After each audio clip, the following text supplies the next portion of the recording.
Good afternoon and welcome to another Garage Studio YouTube video. Today's subject is going to be this FA-45, the Saito FA-45 Mark I engine. This is an engine that I did a box to the bench run on just a little while ago. And it ran really well. Now this engine dates back to 1983 or 1982-83. That's when this version of the engine was released. I don't know the exact age of this engine, but I do know that on the lug here, it's got a D on it. Those letters are production run numbers. They'll start at A, B, C, D, go through, I don't know how high in the alphabet I've seen. A D, I have no idea what that means. I don't know if the first time they ran engines it was just an A, and then the second time was B. I don't know if they had different letters through different years. I don't know. All I know is this is a D, and I think the production run or production life of this engine between this and the 45 Mark II was about maybe 6 years. So maybe this had a short run production life of 6 years, but we don't know for sure.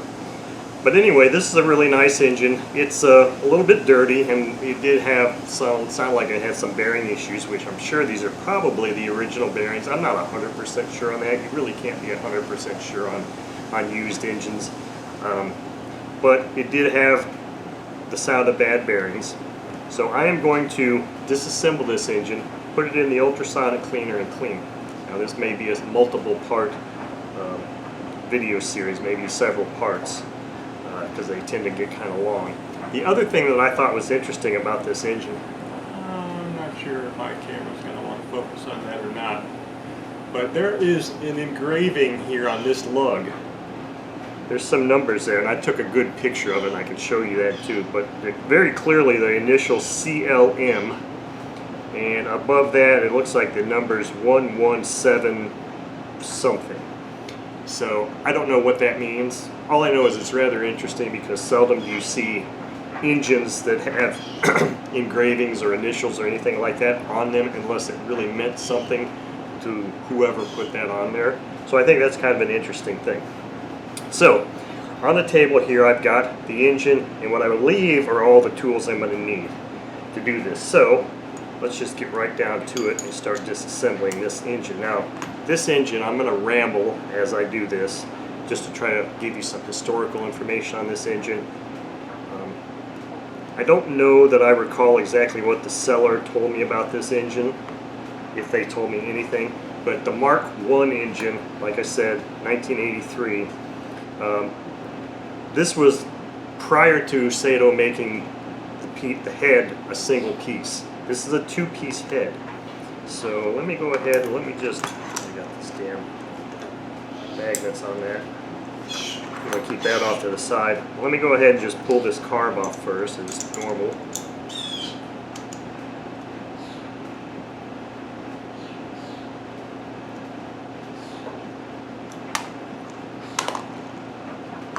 So this is the first time I've taken any parts of this engine off. So you can see the carb here, it's got some carbon buildup on it, so that's actually the choke mechanism. I don't have a 1.5 millimeter hex key here right now. Maybe I can grab it real quick. I have one in here.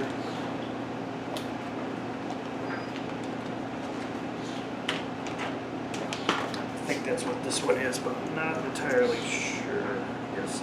Okay, so we can take this choke assembly off. See, pretty decent carbon on there too. I'm just going to start throwing all these parts in the bin. I'm going to yank this little O-ring here for the intake. I did not grab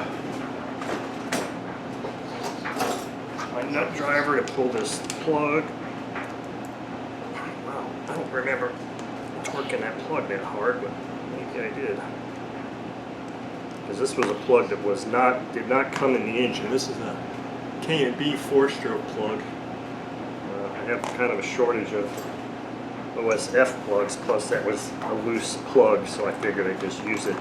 Now the other thing that's interesting about this version engine is that you can see here the cover has a scalloped out area. The early series engines, the 40 and the 45, had these little scalloped areas, so these two covers are not interchangeable.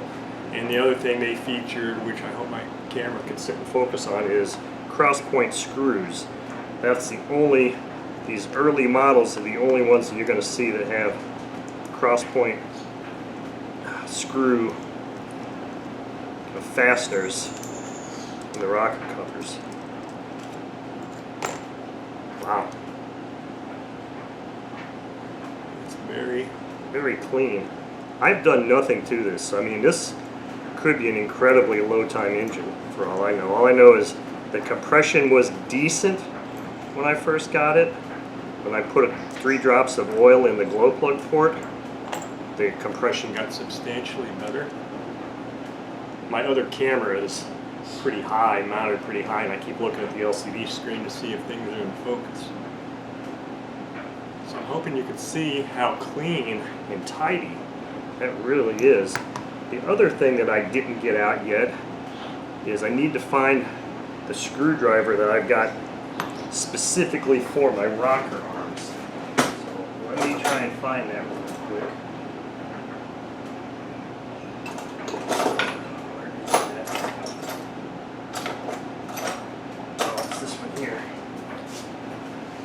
Rocker arm pins. Now I've talked about the importance of having a proper size rock. Oh, that's interesting. That's very interesting. So, what video was it? I think it was the Saito 45 Mark II video. I talked about the importance of these pins and having the importance of having the exact size screwdriver, flat blade screwdriver that you need, both widthwise, thickwise, everything. These are so much older that this is too big. So that sucks. Which means I'm relegated to using something rather unknown, and I don't know if this is going to work on this. So let's just hope for the hell that... But you know what? I don't know that it matters. You know what? I don't know that it matters on this so much. Let's just continue on the disassembly here. So, as you'll see, maybe I should zoom in a bit more here. As you will see, rocker cover's off. I've got 3 screws here exposed. 3 head screws. Now there's actually 4 head screws. There's 2 other screws underneath this little portion here, which is why I'm going to take this screw out first. That came out nicely. The other thing that was nice about this engine was that none of the screws had any kind of debris in them. So you can see here, you take that one screw out and then boom. Exhaust. I'm just going to leave that stuff just like that. Now, this pushrod tube, it's a pretty substantial ding in it. What I think I'm going to end up doing with that is finding a suitable thickness, something like this, to just kind of push down there, maybe a ball driver. I'll have to use a ball driver and try to tap it down there on a piece of wood so I can try to pull that dent out a little bit. The only trouble that's going to cause is that it could cause whatever I use to drive in there to get stuck, and then I've got to try to figure out how to get it off. I'm not going to worry about that at this exact moment in time, but the beautiful thing here is that now I don't have to worry about taking those pins out, because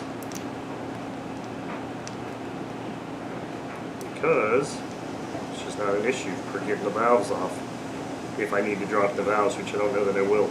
The other thing that's odd about this is that gasket broke, is that these gaskets are kind of 2-piece gaskets, and those are completely gone. No big deal. But then they have this other little gasket part here. I'm not really too concerned about that because they're not really going to be too leaky there. But let me put that there and there. You can see here's those other two head screws. Let's see if I'm lucky enough to get these loosened up without using an L. I think I want to. That one's not long enough. I need to get a longer one.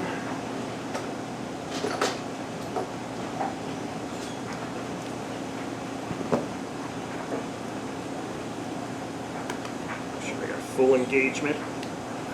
There we go.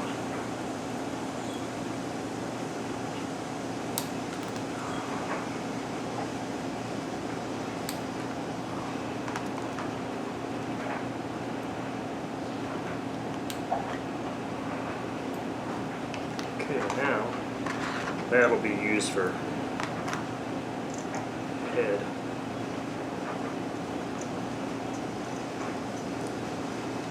Now this screw, I'm going to slightly thread that back into this part of the head.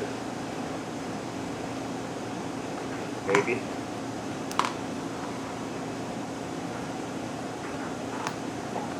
Because they're different lengths. So I'm just going to kind of put that one back in there.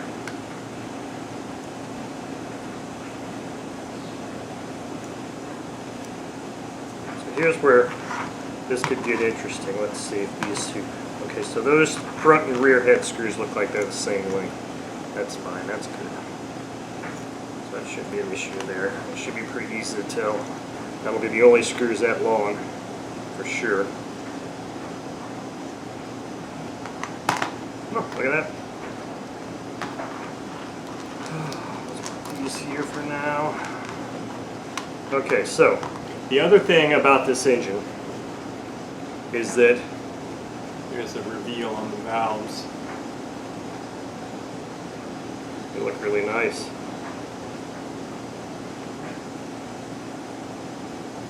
I'm not even really getting any carbon buildup off that bottom of that valve, so these are probably in pretty damn good shape. The other thing that's interesting about this engine is that this does not have a ring. These early engines, the two-piece heads, were basically kind of like an ABC without the taper, and there was a special coating that they used on the sleeve. But when I pull this piston out, you're going to see that there's really not a ring at all. There's an oil groove. Okay, let's get to an L bracket. There's an oil groove, but it's a ringless piston.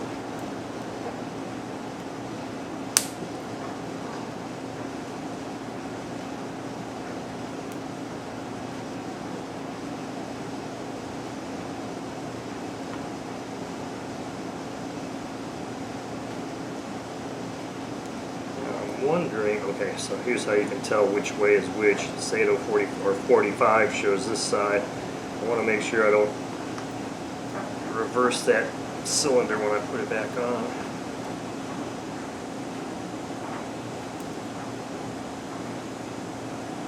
You know, before I pull these all the way out, I'm going to pull this rear cover off. Now I do have a gasket set. New gasket set from an eBay vendor. It says 45S. It should work. See how these rear cover screws are not nearly as long as the head screws, so I had no issue getting those mixed up.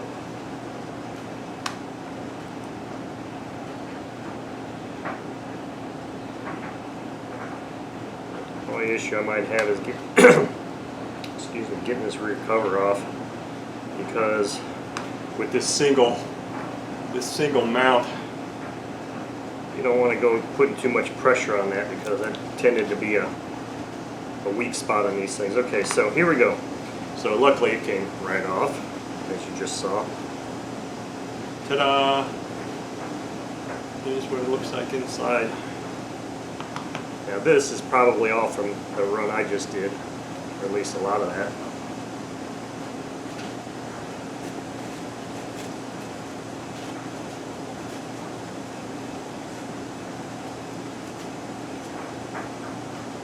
Let's see if this gasket will come off here and cooperate. It should be a pretty stout gasket, so it should be just perfect. And it is just perfect. Oh, things are going swimmingly so far.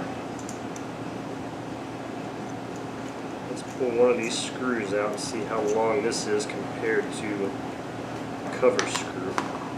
So that's a head screw, that's a cover screw, or a cylinder screw, head screw, cylinder screw, cover screw. So now that I've got that documented on tape, or on tape, yeah, right, on video, now I don't have to worry about that if I get confused. I gotta just refer back to my video.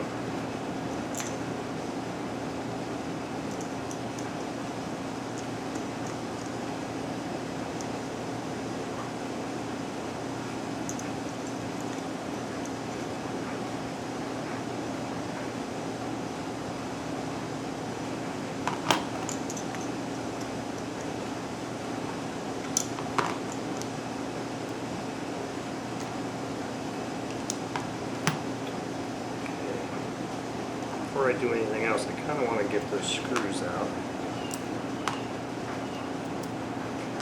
All those screws are out. So here we go. You can see. Listen. You can hear the bearings. They don't feel bad, but they were rather loud during the run.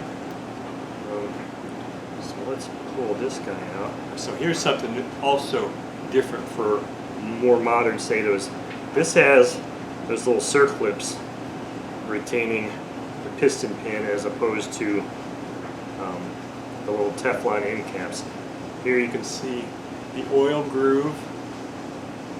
There's no piston ring. And I'm looking to make sure. So that's an interesting thing. I don't see an orientation dot. All I see is a little bit of a difference in what the connecting rod looks like on this end. Oh, wait a minute.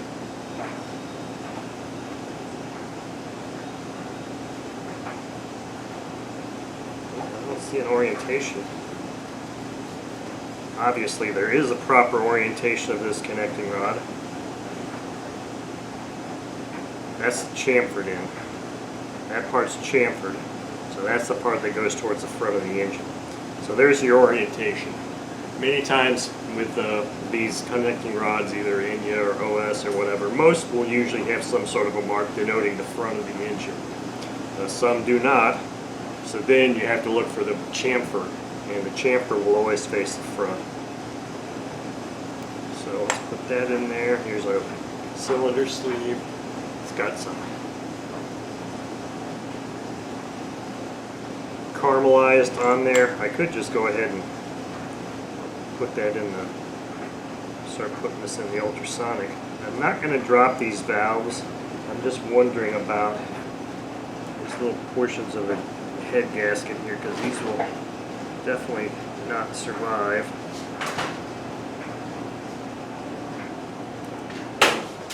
Get that part out. Keep those sort of intact. Sort of, maybe. Kinda, but maybe not. Oh well. Let's see how this goes. Let's see how our rubber feels.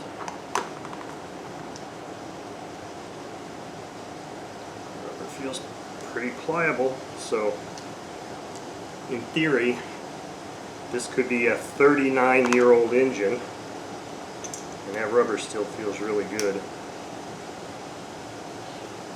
I just hope that this engine doesn't give me... Okay, so these cover screws are just the same as a rear, or these timing case screws are just the same as the rear cover. I just hope this engine doesn't give me the same grief in removing the drive hub as that other one did, because that really sucked. That sucked really bad. That was really difficult to get off.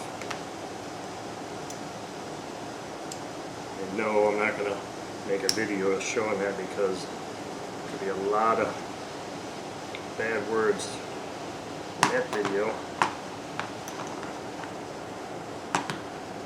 Wow. Huh. That I was not expecting. I was not expecting to not see a gasket here.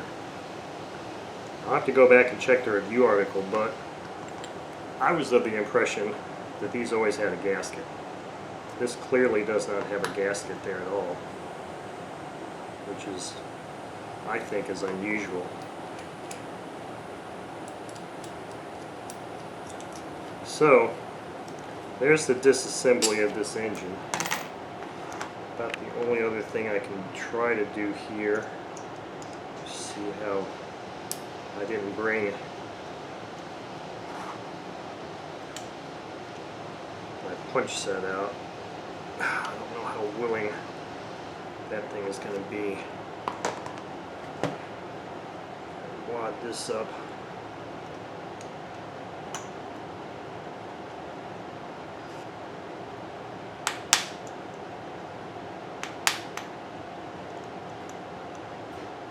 Get it to start wanting to come out.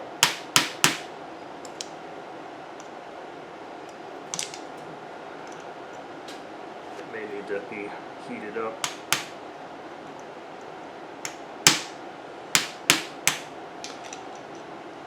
Let's try this way.